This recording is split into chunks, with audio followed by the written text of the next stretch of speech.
Noche Buena lang ma'am, basta meron lang kami pagsalo-salo ng pamilya ko, okay na po.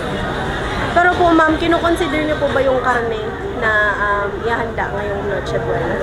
Siyempre, meron din po kahit konti.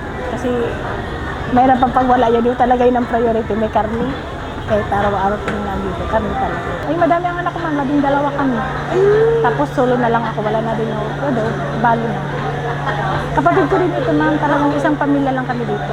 Sanay na kami sa mga yan. Mas maganda ma'am yung nakaraan. Bakit po ma'am? Ano, basta iba ngayon ma'am, dapat nga niya ma'am, before pa lang Christmas, yung bintahan namin malakas na. Eh ngayon ma'am, halos magtyaga-tyaga kami sa ganito na lang. Minsan isa, dalawa na lang. Eh dito ma'am, katay kami ng katay. Pag depende sa ano, pag ganito ma'am, magpapakatay pa ulit kami. Depende kasi lang sa bilihan. May umaga na mahina. Paghapon naman, yun ang lakasan ng bilihan. Hindi para pareho. Ma'am, malapit na po ang Noche Buena. Ano pong plano natin? Ilan pong budget po natin ngayong Noche Buena?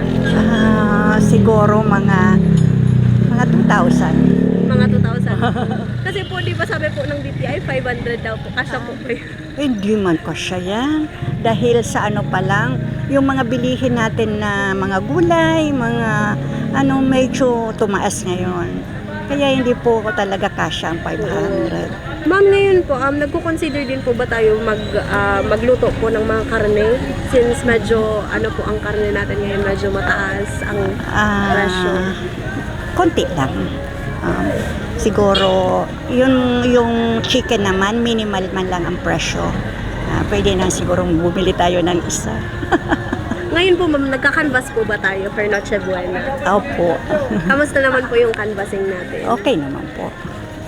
Bumili po ako ng lumpia wrapper para po medyo magbawasan na yung bibilihin pag malapit na Noche Buena. Opo. Pero yung prices po, okay naman po yung Okay prices? naman. Ang 100 pieces ng lumpia wrapper is 60 pesos. Okay naman po. Since nag-release din po yung DTI ng price guide para po sa mga mamimili natin for Noche Buena items.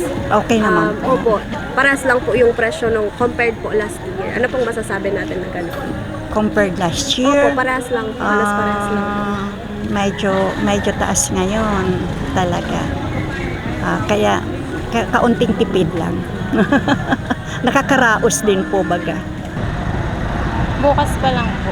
Pero paano po plano natin gawin sa bonus po natin? Gagamitin namin sa mga namin. Tapos po, ngayon pong Noche Buena, ma'am, gagamitin niyo po, ma'am. Opo. Ano pong mga plano na po natin ihanda ngayon na Noche Buena? Mga handa po. Maghahanda po ba tayo, ma'am? Opo, kami po kasi iglesia kami. So, bali, hindi kami nagano po. Okay. So,